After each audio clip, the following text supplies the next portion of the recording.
Before you begin, ensure that your bike is parked on level ground, your ignition is off, and that your parking brake is engaged.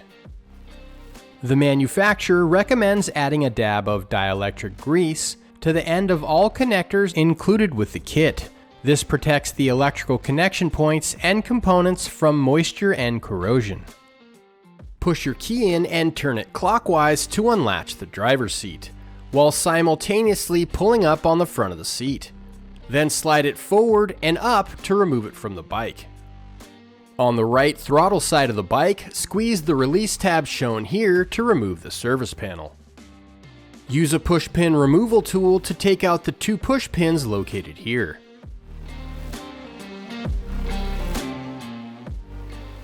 Use a T30 Torx wrench to remove the screw and washer located here,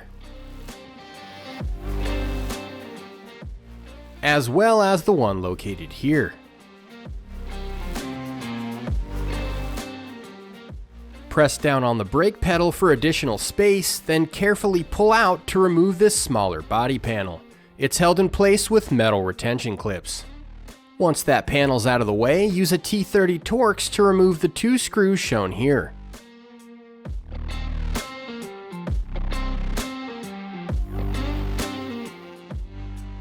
You can now pull out to carefully remove the entire right side body panel. Use a 10mm socket with ratchet to remove the nut holding the factory horn in place. Once removed, disconnect the 2 quick connectors attached to the horn. Grab your new dual horn setup and align the hole in the horn bracket with the hole in the factory bracket. Insert the provided bolt from the backside and top it off with the included washer and nut. Use a 10mm wrench on the back and an 11mm socket with ratchet on the front to snug down your hardware. Next, remove the protective battery cover. Then take the connectors from your horn harness and route them underneath the seat frame bar like this. Then run those same connectors through the channel shown here and down towards the horn assembly.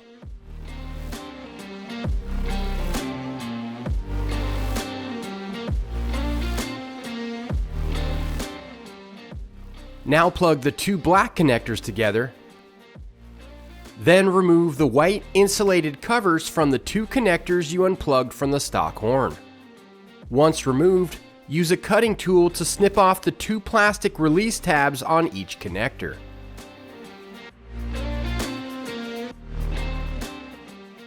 Then reinstall the covers and plug them into the matching connectors on the new horn harness.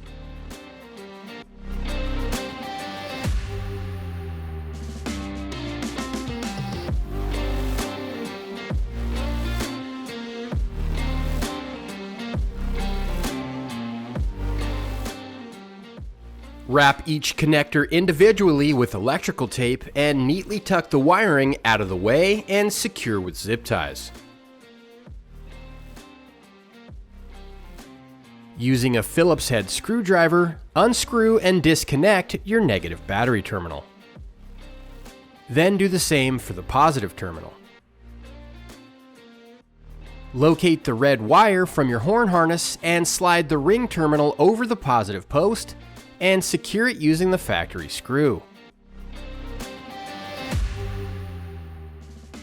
Now locate the black wire from the horn harness, slide the ring terminal onto the negative battery post, and secure that into place with the factory screw. Once everything is buttoned up, test your new horn to confirm everything is working properly. And brace yourself, it's a lot louder than stock. If everything sounds good, reinstall your body panels in reverse order.